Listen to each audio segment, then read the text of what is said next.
I want everybody from this moment on to recognize me as the scholar of boxing.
We are honored to welcome you to today's special announcement from Congresswoman Jasmine Crockett.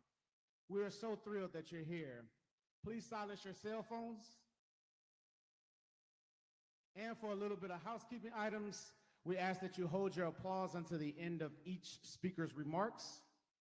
And on that note, let's get started. Ladies and gentlemen, let's give a warm Dallas welcome to Houston City Council member Tiffany Thomas. Coca-Cola 1980s. Come lit still I drop lazy. None of that maybe. Energy. Hey! Yeah! Are y'all ready for some Texas tough energy tonight?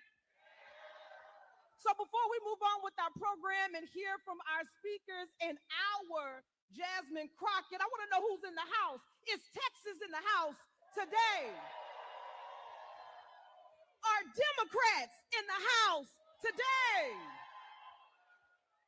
I'm Houston City Council member Tiffany D. Thomas, and I came all the way from H-Town to be with you, H-Town, to be with you in this moment because we are witnessing a moment because Texas deserves Jasmine Crockett. And she can win. Now, we may know her as the gentle lady of Texas, but I know her as friend. I know her as sister. But the United States of America knows her as our fighter. She is fighting against fascism in D.C. She's our voice when she's speaking truth to power.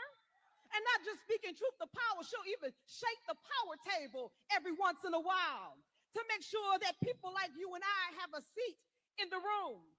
And now she's standing for something higher. She's standing for something higher, not just for herself, but for the people of Texas. She has spoken when her voice quivered. She has stood boldly in front of criticism, even when her knees wobbled. And so now I'm letting you know that I'm standing with Jasmine. Who else in the room is standing with Jasmine? Now, I know we have a list of speakers, and I would be remiss if I did not acknowledge that sometimes this space is used as a church. So as I take my seat, I want you to touch 3 neighbors and say, she can win, she can win, she can win, she can win, she can win, she can win. And the church said amen. All right, for the council member.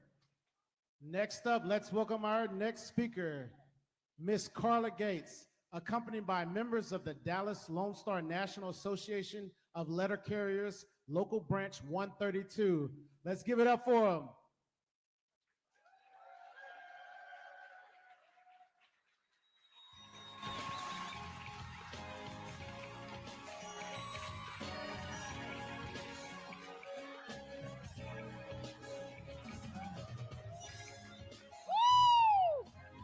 Texas 30. Jasmine Crockett. Man, what can I say about that woman, Jasmine Crockett?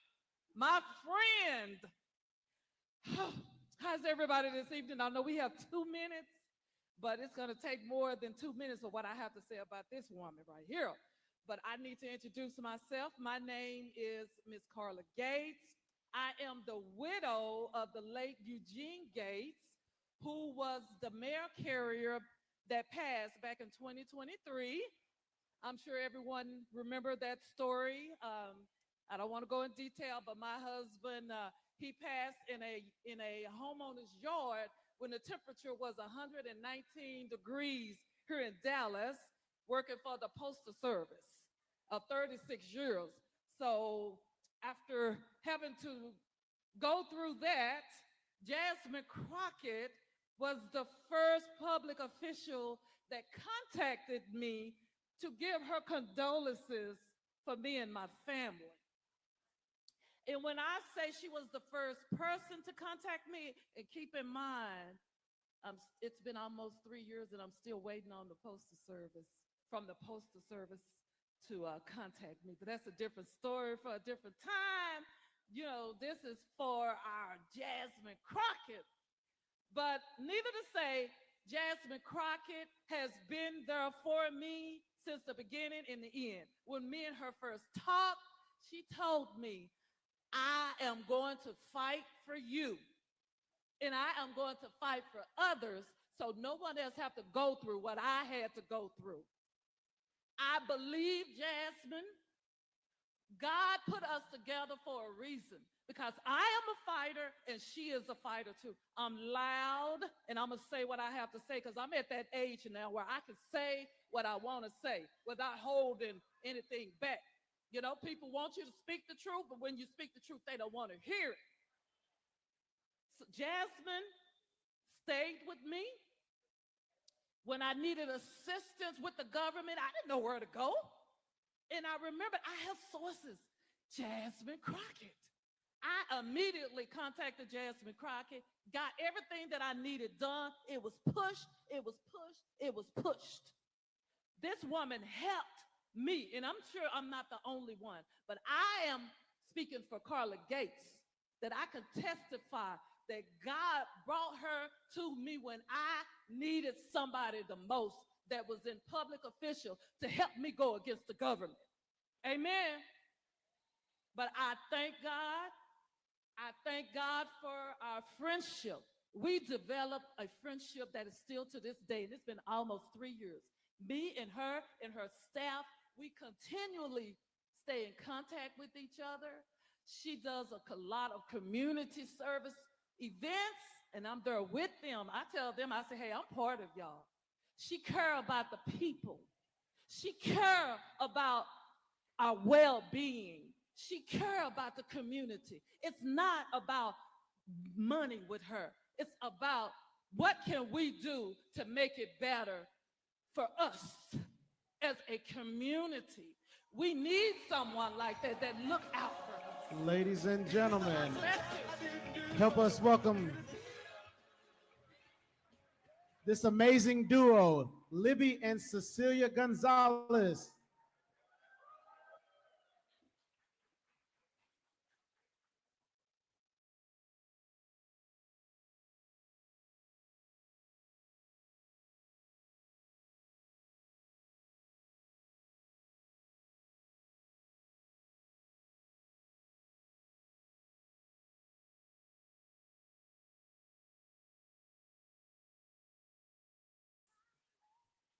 Hi, I'm Cecilia and I'm Libby's sister, and I'm so excited to be here with all of you today and tell you why I love Jasmine so much.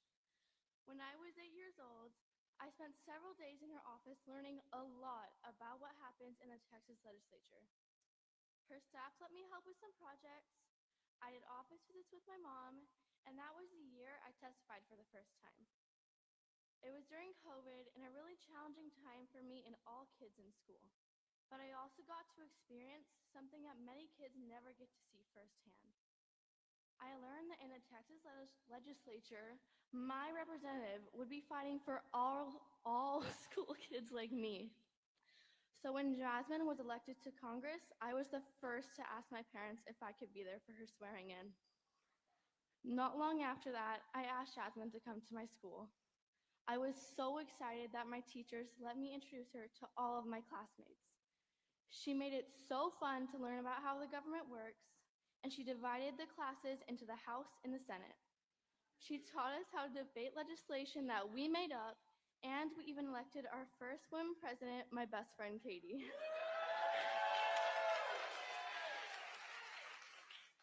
She then got to decide if she wanted to veto or sign legislation, and she signed it and everyone lost their minds cheering. My friends still talk about how much fun they had that day. There's no one like Jasmine.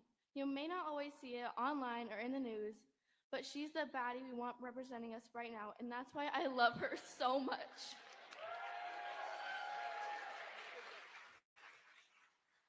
Hi, everyone. I'm so excited to be here with all of you today. My family and I have been fighting anti-LGBTQ legislation in Texas and the country for most of my life. It's a really hard and scary time to be a trans kid in this country with the insane lies and political attacks targeting us when we just want to live our lives.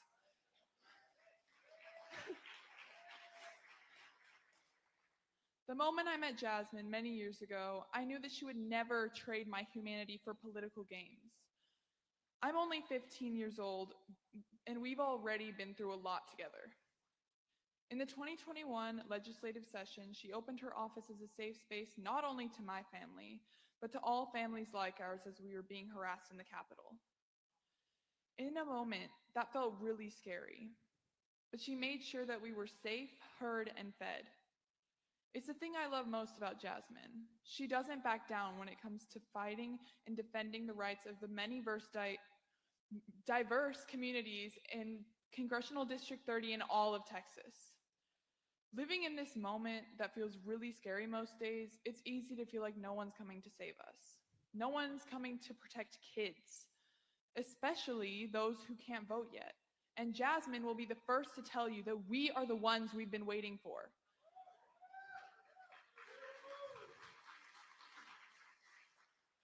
But I'm here to tell you that we need a leader with the heart, passion, and conviction and love that Jasmine has for all Texans.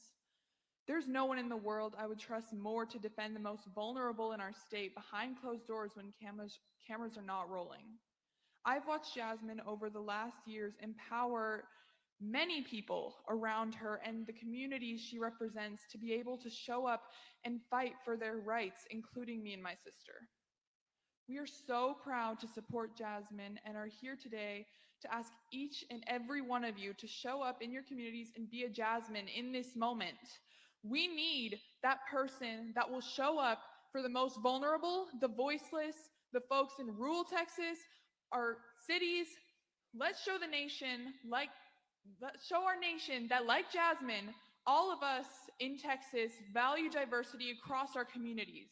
We stand up for voting rights, reproductive health care, the LGBTQ community, and every single marginalized Texan among us. Let's do this!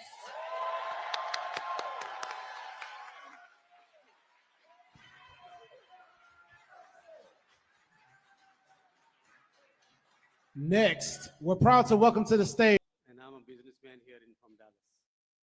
Good evening, everyone.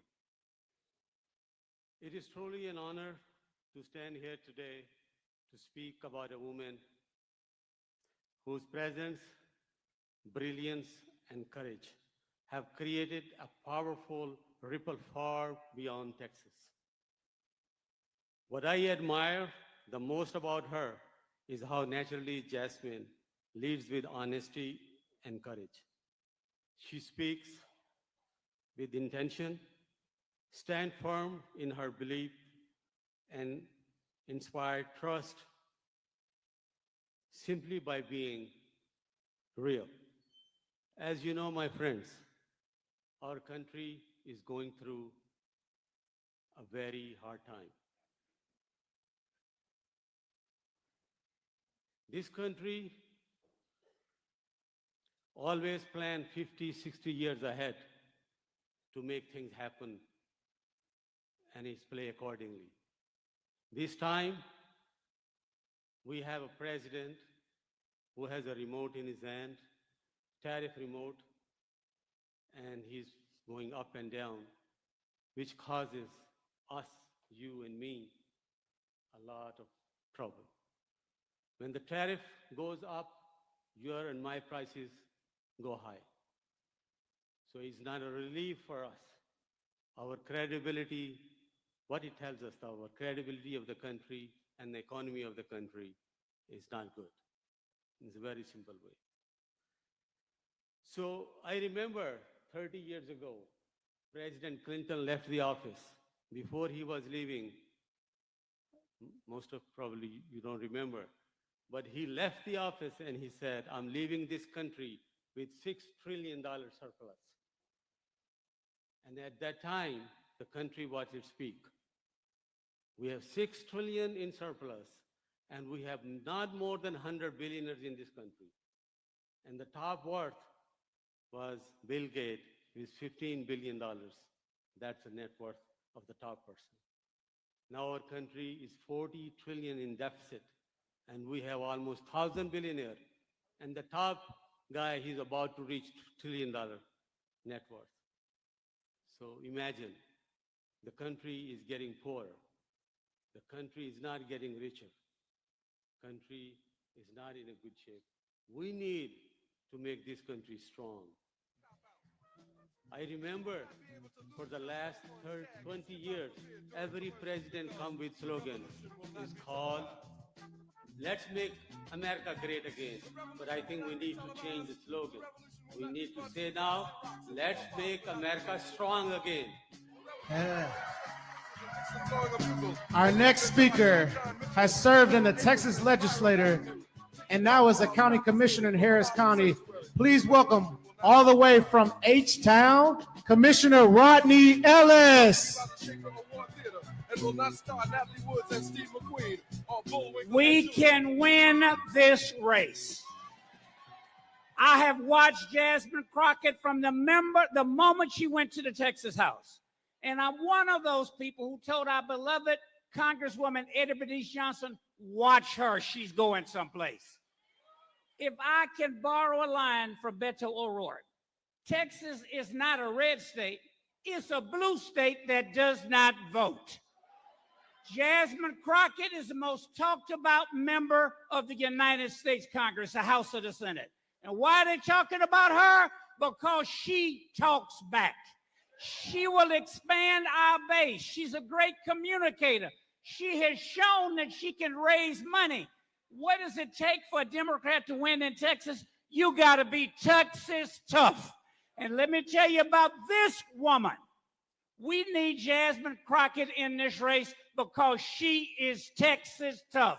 All it takes is for us to show up, show out. When she walks to the Senate, we walk in there with her. God bless you.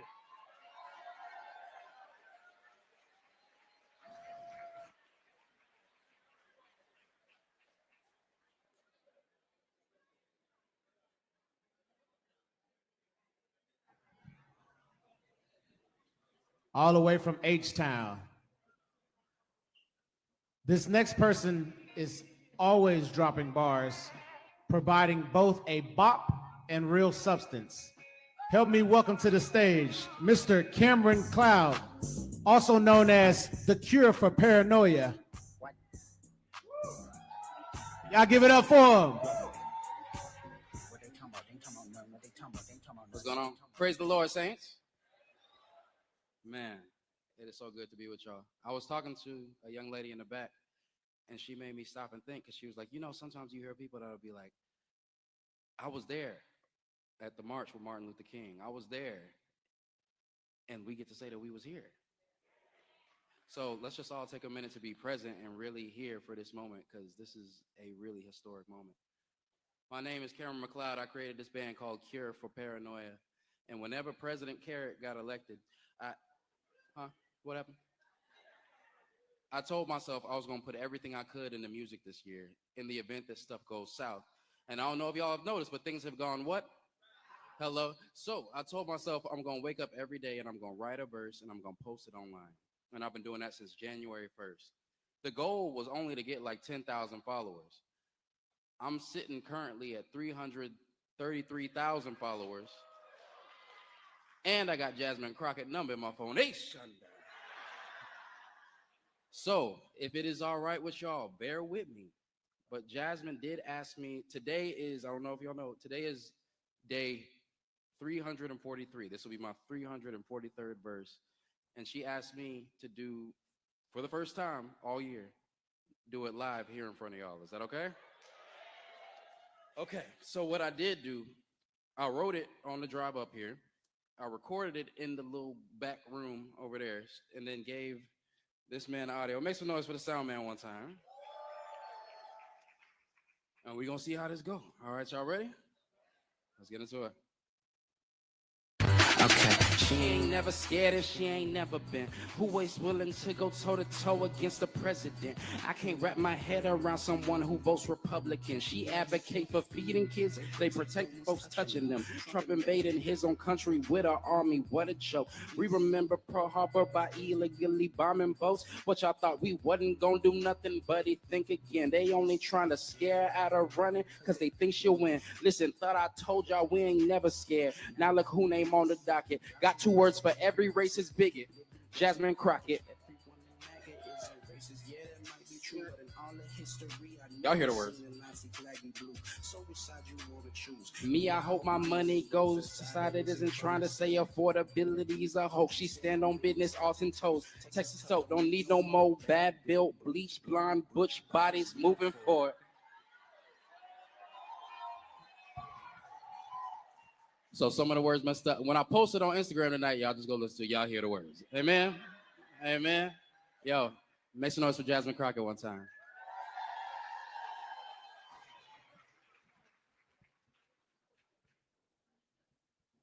Let's give it up for Cameron one more time. Young man in action.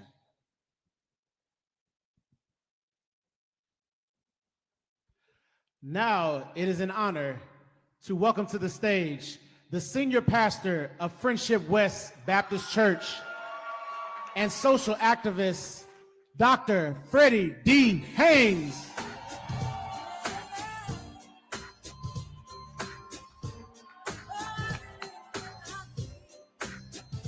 I'm so excited, I can't even hide it. Why? Because whenever justice needs a defender and democracy needs a bodyguard, who you gonna call? Jasmine Crockett. Jasmine Crockett is that sister who stands 10 toes down for what is right in the face of what is wrong. I love it because of the fact that the Republicans use racism to draw her out of her own district. But what they intended for evil, God has a way of working out for good. And so now this same Jasmine Crockett is ready to step up. And when she steps up, you know that she speaks out. Republicans believe somehow that affordability is only for the affluent, but Jasmine Crockett is about justice for all. Jasmine Crockett is one who I believe in, and I'm standing here as both her pastor and friend to let you know that she is fueled by a faith that the dark past has taught us, a faith that believes that justice ought to roll down like waters and righteousness like an ever-flowing stream, a faith that recognizes that we are to do justice, love mercy, and walk humbly with our God. And so what does her faith look like? I tell you, number one, it looks like a faith that fights for those who cannot fight for themselves. Y'all, we need a fighter today in light of what's happening in Washington, D.C., in light of what's happening in Austin. We need someone who ain't scared. We need someone who is ready to fight, and Jasmine is that fighter. If you don't believe it, ask Marjorie Taylor Greene. She'll let you know she's a fighter. If you don't believe it, ask Donald J. Trump, who has the best IQ. She is a fighter. I'm just trying to say she is fueled by faith to fight for those who cannot fight for themselves, but also fueled by faith as she puts on the whole armor of God. She's a facilitator. I love that about Jasmine Crockett because especially during the last administration, she was a facilitator of funding that came to our district, that came to our community because she's a fighter, she's a facilitator, but wait, she's a friend to everyday people. Listen, Jasmine Crockett has made District 30 a national district. Everybody in the nation knows Jasmine Crockett. She's the baddest sister out there. I'm talking about Jasmine Crockett, and yet as amazing as she is, as phenomenal as she is, she's remained a friend to everyday people. She's someone you can talk to and touch. She listens to you. I'm talking about Jasmine Crockett. So since Jasmine is a fighter, since she's a facilitator and a friend to everyday people, I guess I'll close by saying the future is bright with Jasmine Crockett. The future is bright. Our best days are in front of us, as dark as it is right now.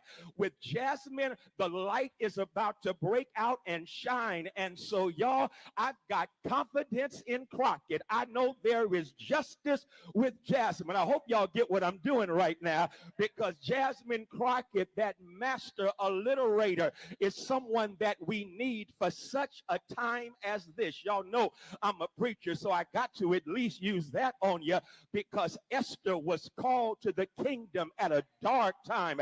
Esther was called to the kingdom when it looked like people were going to get erased, and yet Esther stood up, and because she stood up, a future was facilitated. And so, y'all, here is our Esther, and I'm simply saying, in the name of Ann Richards, in the name of Barbara Jordan, in the name of Eddie Bernice Johnson, would you receive from me right now the next senator from the state of Texas? I'm talking about Jasmine Crockett.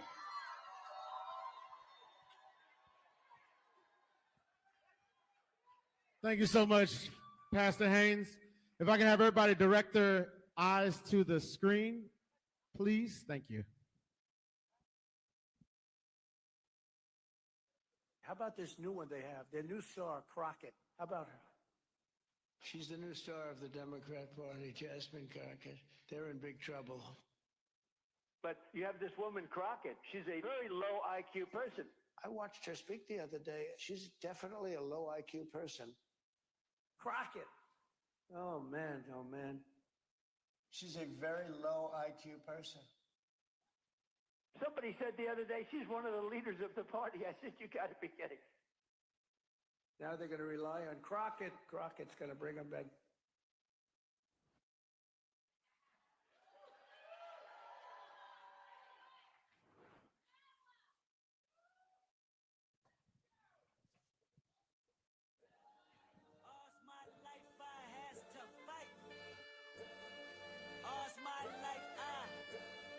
All right, ladies and gentlemen, the moment that we have all been waiting for. The next U.S. Senator from this great state of Texas. Please welcome to the stage, Miss Jasmine Crockett!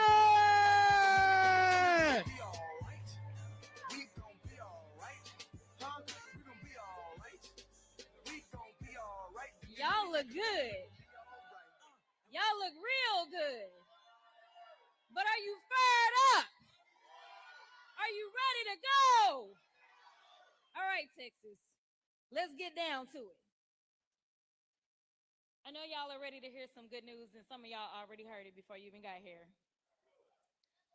Yes, it is true. I am running to become your next United States Senator from the state of Texas.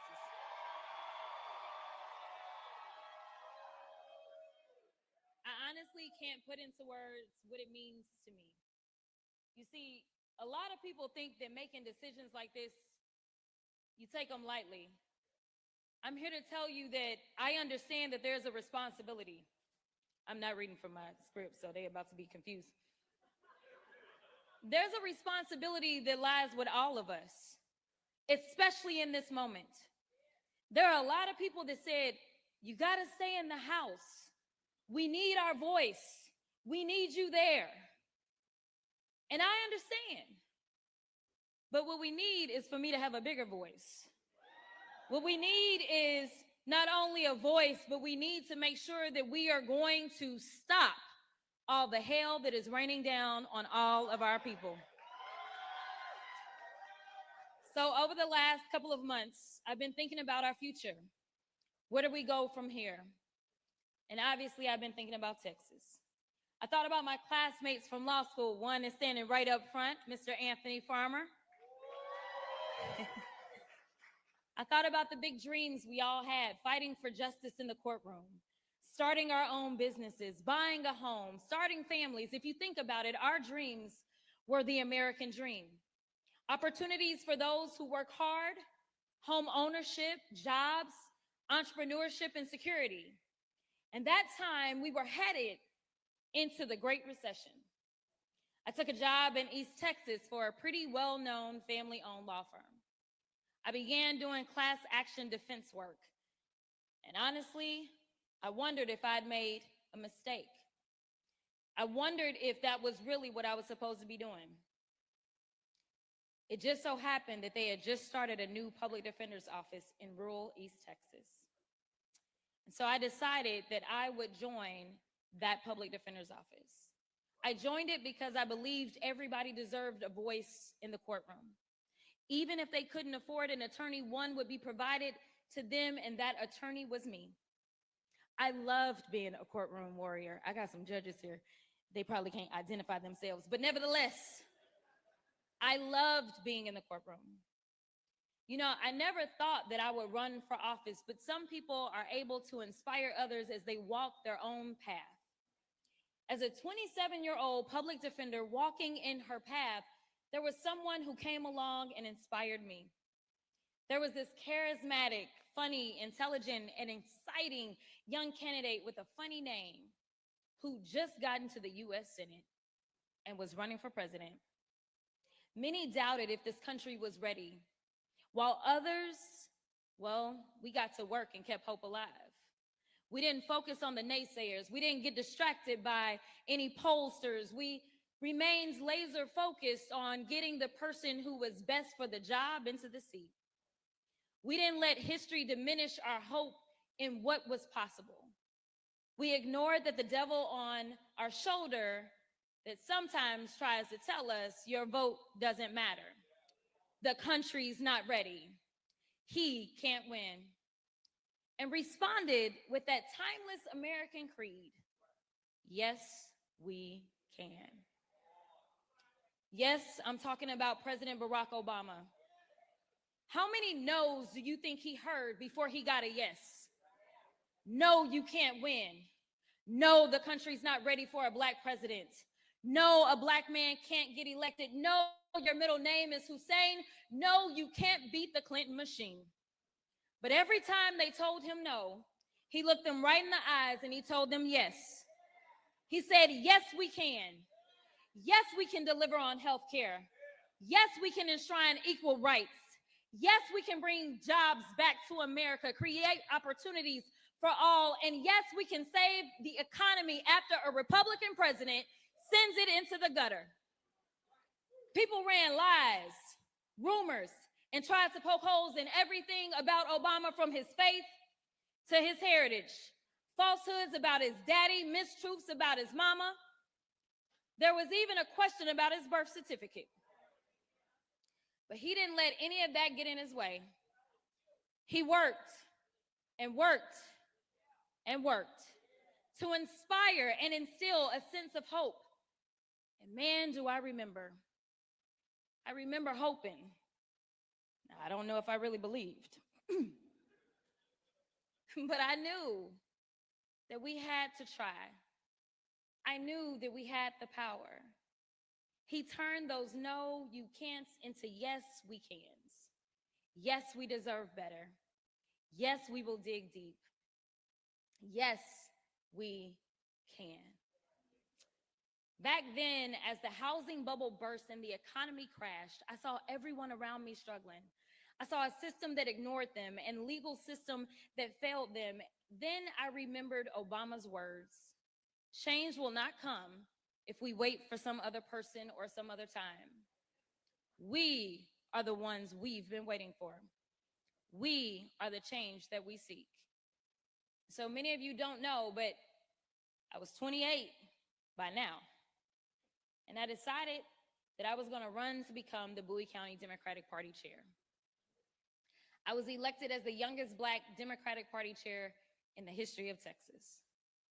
Later, I moved to Dallas, and frustrated by the broken laws on our books, I ran for the Texas House of Representatives to be that agent of change. I took on the establishment, ran against an incumbent, and there were folks in my ear, that devil on my shoulder, that said I could not win. I was being outspent 5-1. And even those that said I had to be less of myself, I tuned that noise out. And even though I was outspent, I was never outworked. When I look across this room, I see folks who knocked on doors for me back then in 2020. I see people who believed in me before any viral moments. I see people who believed that I could and would be different. I see the people that locked arms with me. Some of those elected officials that went out on a limb and endorsed me. when nobody else would. You see, I didn't get anywhere on my own. Every step of the way has been with you, the people who have fueled this fire. You've chipped in your hard-earned money. Hey, donors, because I see some of y'all too. You put in the sweat equity under the hot Texas sun, knocking on doors, putting out signs. You've driven your neighbors to the polls, dragged your coworkers to go vote. You're the ones who walk your precincts, register thousands of voters, and you're the ones who flip seats across the state at every level. When Texas turns blue, it won't be because of any one candidate, but because of each and every one of you doing your part. Turning Texas blue is what I want to talk to y'all about today. Now, there are those that say, ain't no way, we done tried it 50 kinds of ways. Let me be clear, y'all ain't never tried it the JC way. We used to telling us what I can't do, but they have no idea what Crockett's crew will do. And so I just want to be clear for all the haters in the back, listen up real loud. We gonna get this thing done.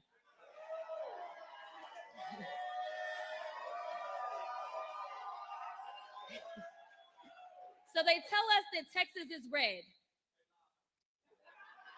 They are lying. We're not. The reality is that most Texans don't get out to vote.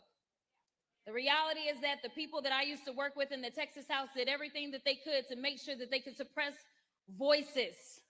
If we were so red, they wouldn't be so pressed. Let me be clear. The reason that the governor always got time to call out my name is because he understands that I know how to speak to everybody, not just some folk. There are folks who feel like their vote doesn't matter and that nothing will change or that candidates don't speak to them. And honestly, I can't blame them. But I'm here to address those Texans specifically who feel as their vote doesn't matter. Let me tell you it does. Earlier, I talked about my first race for state representative, and I talked about the fact that I was outspent 5-1. They had the money, but I had the people. When the first batch of votes came out, I was down by 700 votes. I told my team it was over. Carmen, who's right up front, rushes down and says, no, we about to go to elections. I said, y'all, it's over. We've been voting for 3 weeks and we down by 700. We ain't coming back. Around 10 o'clock, somehow somebody said, Rep, you only down, well, I wasn't Rep then. You only down by 50 votes. I said, oh, we getting good. We getting good. I said, now y'all tell me what's still out. Is anything out? Are we done? Because it was getting late. And they said, MLK is still out. I said, oh. I said, if anybody came through for me, it was going to be MLK. And when I tell y'all, when the votes were counted, I had won by 90 votes.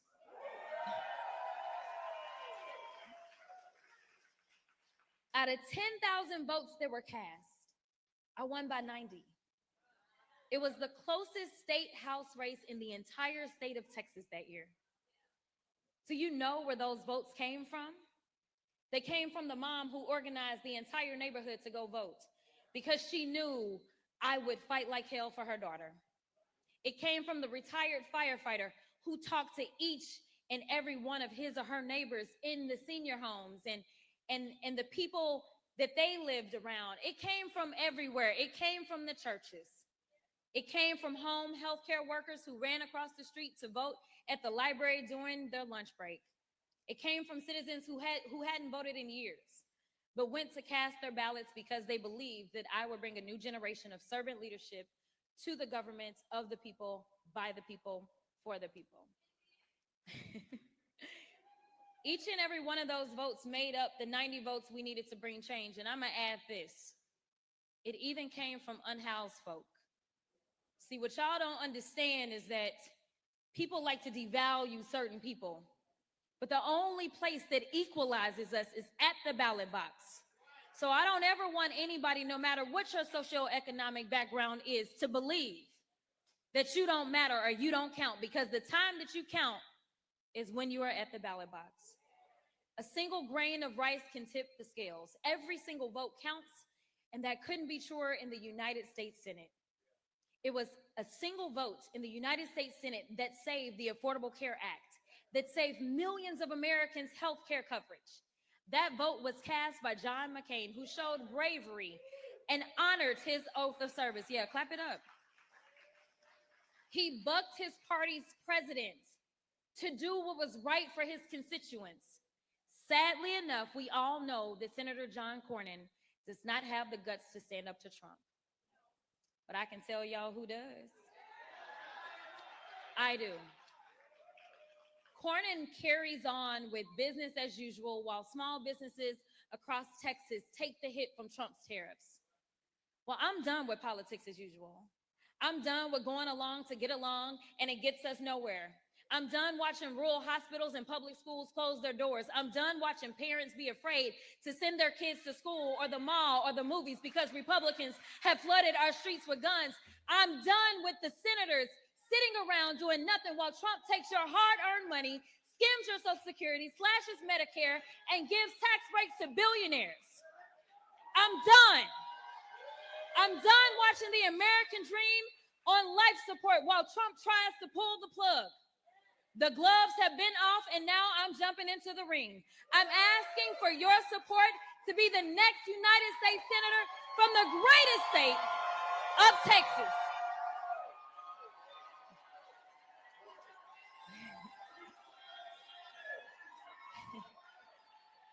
I'm running because I don't ever lose focus of the people and what we deserve. We deserve a government that is by the people and of the people, not one that's bought and paid for, not politicians who are self-serving and line their own pockets.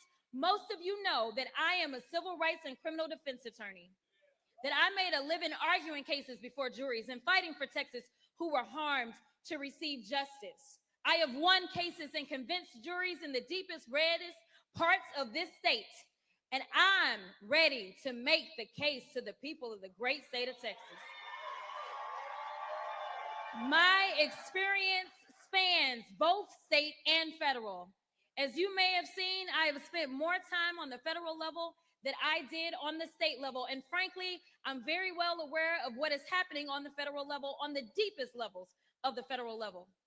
If elected to the Senate, actually when?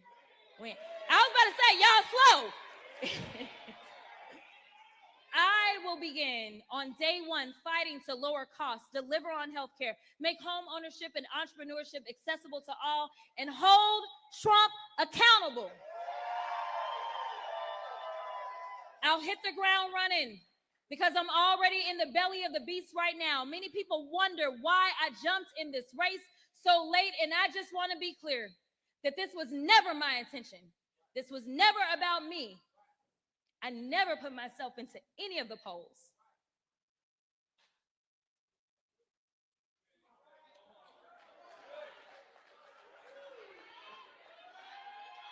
Listen, my question was, which congressional seat would I be running for? And for Texas 30, I love you, Texas 30.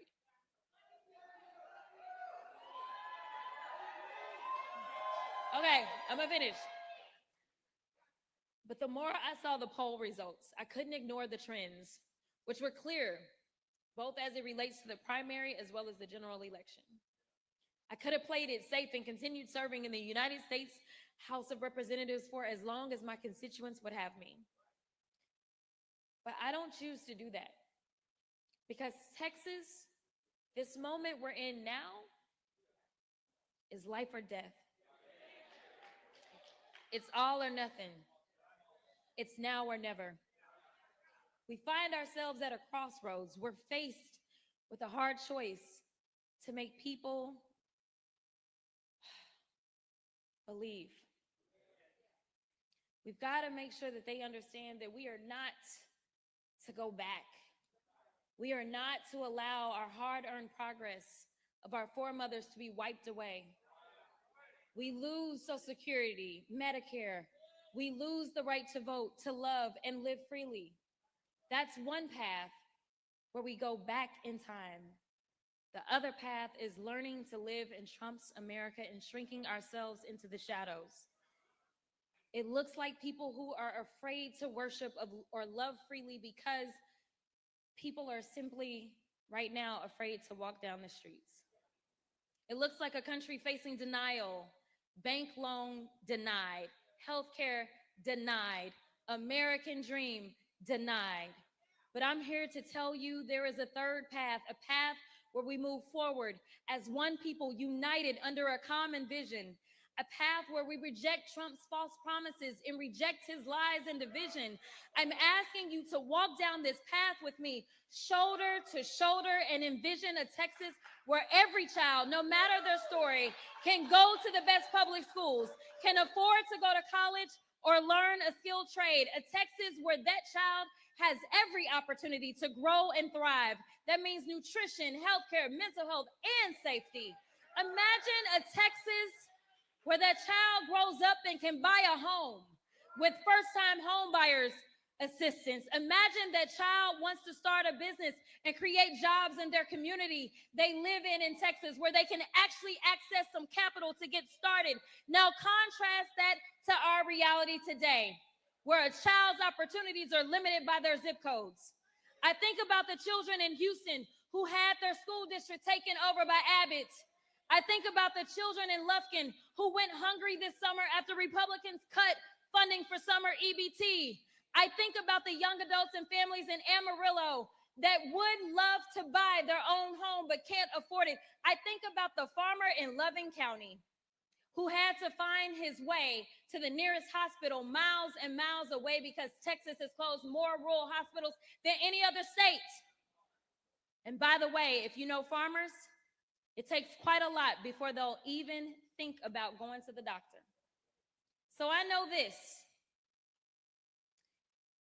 This man was in pain, and his pain was ignored and neglected by 3 decades of Republican domination in Texas.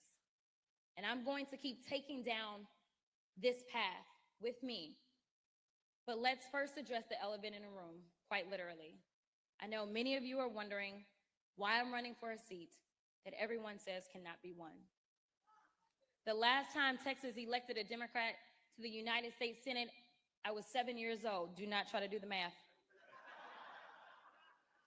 Cornyn was already 36 and serving as a district judge. For most of us, a Republican-controlled Texas is all we've known. But we cannot let that diminish our faith and belief in what can be. I stand before you because I'm not looking backwards in the past. My eyes are fully ahead and fixed on the bright horizon ahead of us. I'm running for this seat because I'm going to be hung up on the brokenness. I'm not going to be hung up on the brokenness of the past. I'm focused on fixing up our future. Many people have asked, and all of us wonder, can we win this race in November? I'm here to say, yes, we can. I'm also here to say it's not if we can, but if we will. If we will get out and knock the doors, call the people, and meet them where they are. It's a matter of if we will do the work to have the necessary conversations about the future of our nation. Will we come together as one?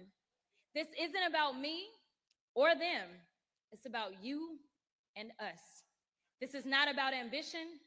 It's not about my ambition. It's about yours, your hopes and your dreams, and a government that has your back, not pushes you back. No Democrat has done what we're seeking to do, and that is win a statewide election in Texas in the 21st century.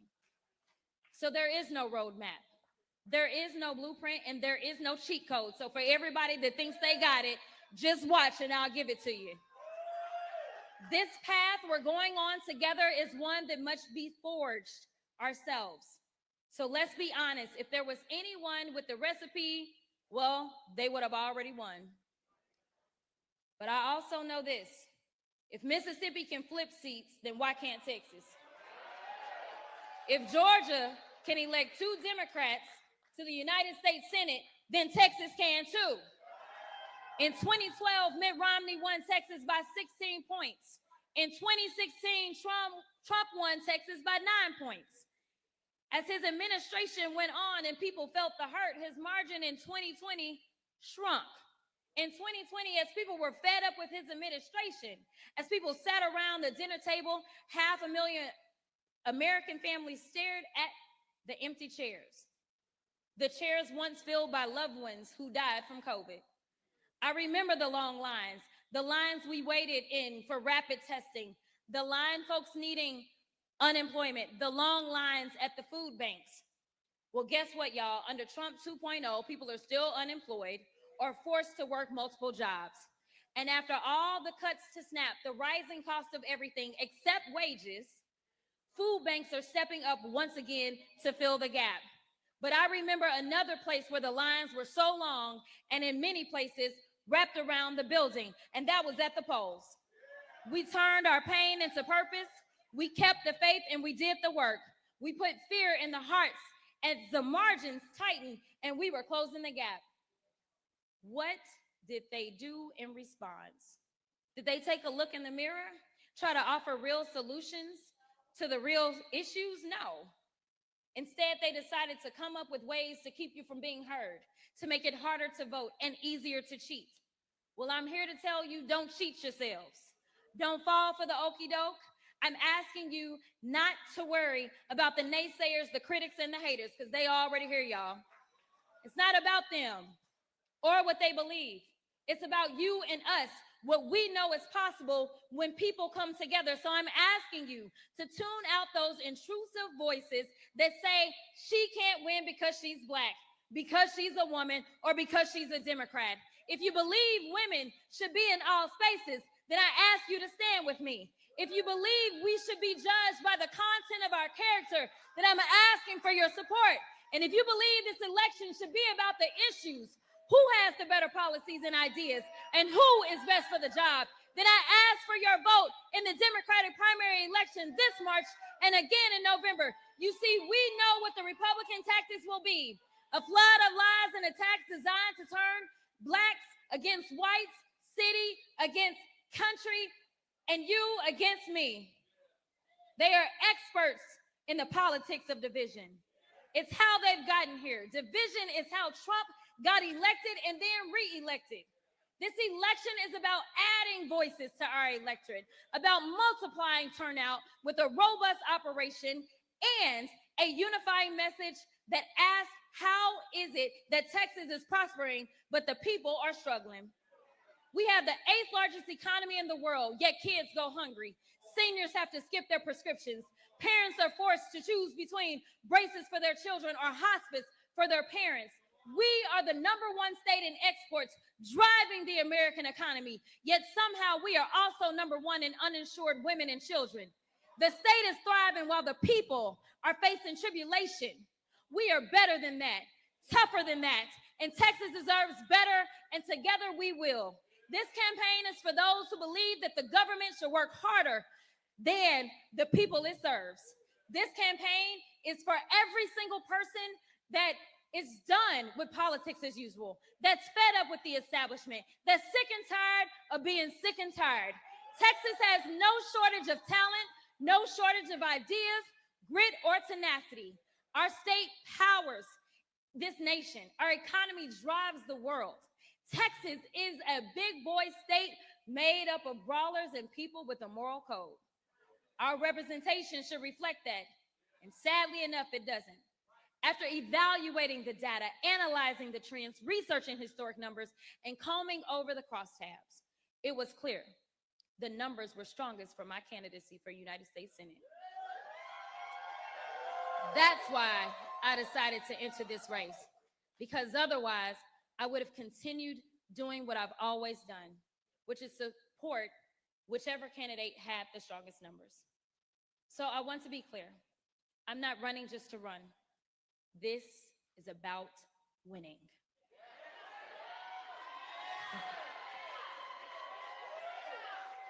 As a candidate who is constantly attacked and seen as a threat, It's because I am. I'm a threat to the system that's been holding us back from our full potential.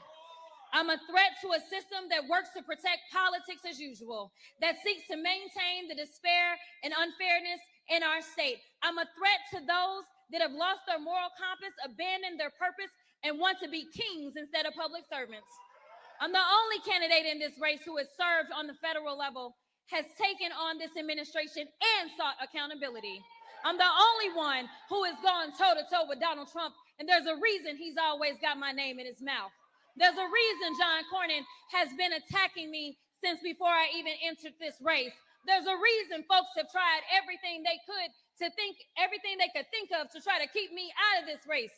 And I believe that's because Trump has seen the same numbers I have. I have a track record of getting people out to vote, moving people who were disillusioned with politics and felt like their vote didn't matter. Since running for public service, I have vowed to increase accountability, accessibility to every office I've held. Through it all, I've never lost sight of the people. I've built winning coalitions and brought together voters of all backgrounds, all stars and stripes, in every walk of life under the common belief that government should be of and for the people. Government should work to make living easy for those who work hard for a living. My message, rooted in slashing costs, making home ownership and entrepreneurship attainable for all, strengthening and growing the middle class, is one that Texas, all of Texas, from the Panhandle to Port Arthur and from El Paso to East Texas, can believe in. This campaign is about winning with a strong, multiracial, multi-generational coalition of people that is reflective of this great state that is, by the way, 61% people of color. There is room in this campaign for everyone who feels like our state is heading in the wrong direction. And that's the majority of Texans, whether you live in Dallas County or Dickens County. Groceries are too expensive. The light bill won't stop going up. People are being crushed by their rent or their mortgages. That's why I'm running now, to get Texas back on track, to be a fighter for the middle class, hardworking Texans, ranchers, farmers, young families, oil workers, small businesses, and everyday people who make this state vibrant and make us an economic powerhouse. Today, under Trump and 3 decades of Republican rule in Texas, those very Texans are under daily attack. They are attacked for how they worship, who they love, what language their grandmother speaks. And you don't know who will be next on the chopping block. I'm running to protect Texans from these attacks and safeguard the rights our Constitution guarantees. I'm running to knock down the door to opportunities that have only been cracked open for the elite few. I'm running to make home ownership and entrepreneurship pillars of the American dream an obtainable reality for all Americans once more. I'm running to get Washington back to work on issues that actually matter. Together, we will send a signal to the entire nation. Don't mess with Texas. And certainly don't count us out. I believe I am the candidate in the strongest position to defeat whoever emerges after they finally get out of their stuff. Even if that's my buddy and dancing partner, John Cornyn. John Cornyn has spent 41 years in elected office. Anyway, I'm not even gonna get off track. He's been an elected official since I was 3 years old. Speaking of 3, I want y'all to know that Cornyn has been in office so long that he collects 3 fat pensions, courtesy of you, the taxpayer, on top of his Senate salary, which is also paid for by you. By the time I graduated law school in 2006, Cornyn was already drawing his first pension. Guess Doge didn't catch that one, huh? But anyway, so after 4 decades and 4 fat checks every month, Cornyn has forgotten who sent him to the Senate. He's forgotten he works for 30 million people in Texas, not one Florida man who's never called this state home. About 2 pensions ago, Cornyn used to actually try and help Texas. He used to speak out against Trump, the candidate, and denounce the border wall. What happened, Big John? Because now all you're doing is bending the knee, kissing the ring, and running ads about how you vote 99% of the time with Trump. Well, John, I kept telling you, you had a 1% problem. And the problem is putting the 1% of Americans who are billionaires before the 99% of us who have to wake up every day, clock in, and hustle to make ends meet. The 99% of us who had to go out and earn what is ours. It wasn't handed to us by daddy. At a time such as this, we cannot afford to have a senator who cowers away from a fight worth fighting. I will be tougher on behalf of all 30 million Texans. At the end of the day, the Republicans, they know they're in hot water. They shut the government down for more than 40 days and 40 nights while people scramble to make ends meet and keep America open. His economic policies and his tariffs have drained our bank accounts, forcing millions to live paycheck to paycheck. While SNAP funding hung in the balance and families had to figure out how they'd even put bread and water on the table, mothers fed their children bread with butter and a sprinkle of sugar to quiet those growling tummies. And while this was the reality for middle America, Trump and his cronies were busy planning a lavish Thanksgiving feast. Now, Christmas is around the corner, and after a whole year of office with Trump, what has he done? Absolutely nothing to fulfill his #1 campaign promise, which was to bring down costs. Well, prices have tripled since Trump became president, and we're all feeling it. When I first got to Congress, I served on the Agriculture Committee. I worked on the Farm Bill and SNAP. And let me tell you, between delaying the Farm Bill, offering no real solutions on immigration, slashing SNAP, and slapping on tariffs, nobody has been hit harder than our farmers, ranchers, and the millions who grow our food.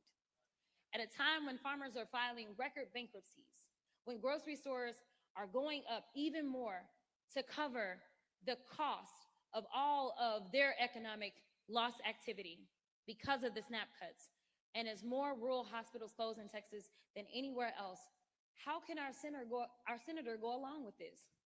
How can he vote for 99% of this and then ask for yet another term with a straight face? John, you listening? You're the only one in Texas who gets 4 checks to do 1 job. Meanwhile, there are households where both parents work 2 jobs. The oldest child has to get a job as soon as they legally can, and still the family is barely keeping their head above water. That is the reality for far too many people. But John Cornyn and his MAGA buddies, or shall I say frenemies, since we never know how he really feels about MAGA, they're so far out of touch with reality. They live in their own worlds. The cost of everything has gone up except for wages. People are working more and they're working harder. But that check is looking just the same, and that dollar doesn't stretch as far. They'll tell you that my agenda is out of left field, when in reality, it's just right for Texas.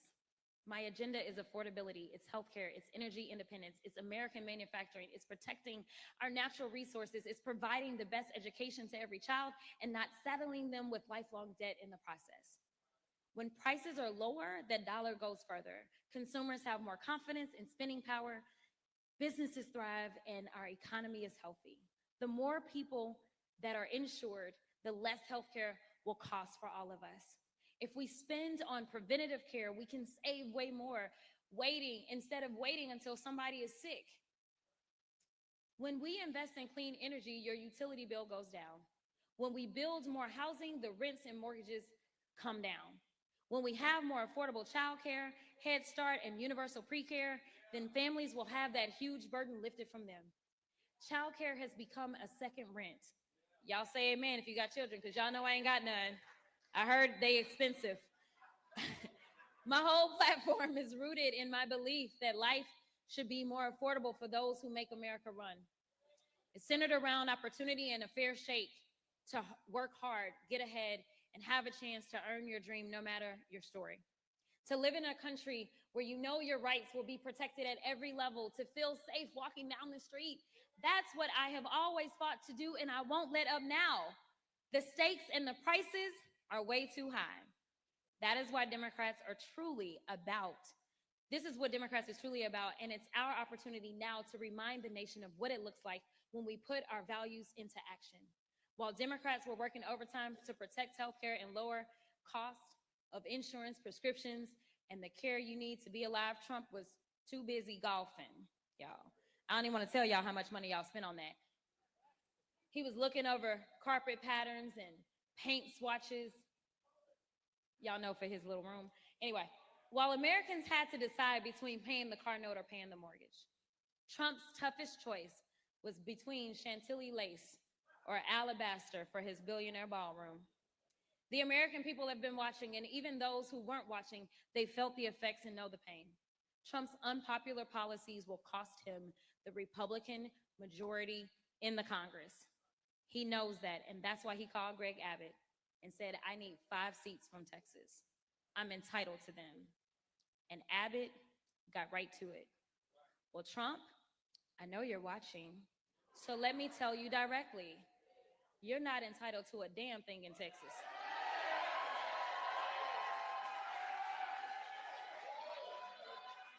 You better get to work, because I'm coming for you. He knew he would lose, so Trump did what he always does, resort to lying, cheating, and stealing. He has rigged our elections once again by changing the lines in the middle of an election cycle. And the cherry on the top, Trump drew me out of my home district. I know he's tired of me holding him accountable, dismantling his lies, and I know he's tired of me breaking through to millions of Americans, tired of me getting people out to vote, tired of me living in his head rent-free. Well, Mr. President, you couldn't beat me at the ballot box. And so, as y'all know, a judge that you appointed, Mr. President, he said your maps were unconstitutional, but you ran it up to your loyal activist cronies at the Supreme Court and snatched representation away from almost 500,000 people I represented right here in CD 30. Well, I'm here to tell you, Donald Trump, you won't get rid of me that easily. I'm not going away. I'm not giving up. I still believe in this country. I still believe that we are in the land of opportunity. I still believe in the bright beacon of hope amidst a sea of despair. I still believe Texas will lead the way and prove to this nation and the world what I know to be true. So I'm asking you, will you join me in this campaign? Will you join me in the work and turn this moment into a movement? I'm asking you to wake up every day between now and November, yes, every day, and ask yourself daily, what am I going to do today to elect the leadership I wish to see? Who I'm going to call today about why I need to vote? What will my contribution to turning Texas blue be? It's also why I've sought to bring about unity within our party as well. I did my best to make sure that we had a strong ticket with candidates running up and down the ballot. We're not leaving any races out. Everything is on the line. I need you to know that this is bigger than any one person and any one candidate. For us to win this race, we have to win together. We have to run as a team. Like I said before, and we'll keep echoing, this isn't about me. This isn't about them. It's about you. We're going to go and win this election for the people. As I close, I want to send a message to Donald Trump and the whole nation. Don't take Texas for granted and don't count us out. It's our time. We are one. God bless Texas and let freedom ring.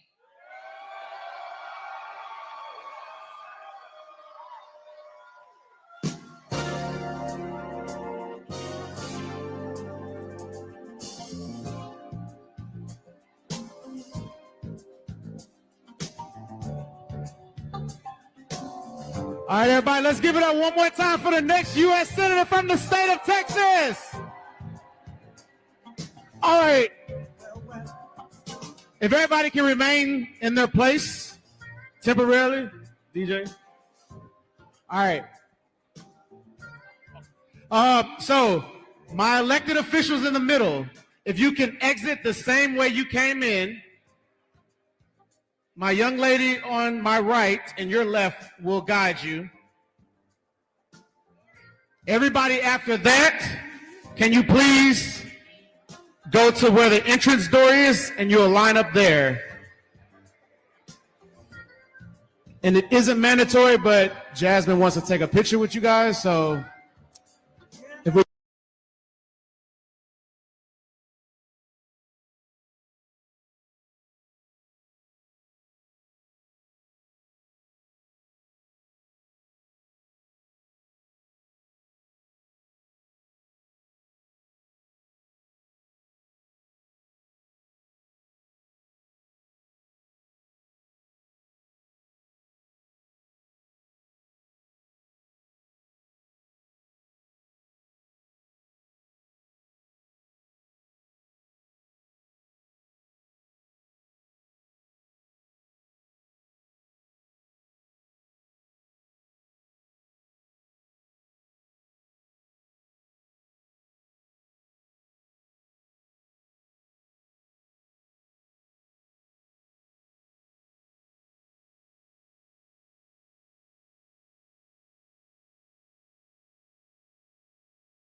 superstar. Wish to have a fancy car. Wish to have $1 million bucks. Well, I wish I know being in love. So feel me, pretty baby. I make one wish and I wish it all on you. Oh, oh, oh. Making love to the break of dawn. Me and you to the baby's born. Till my baby's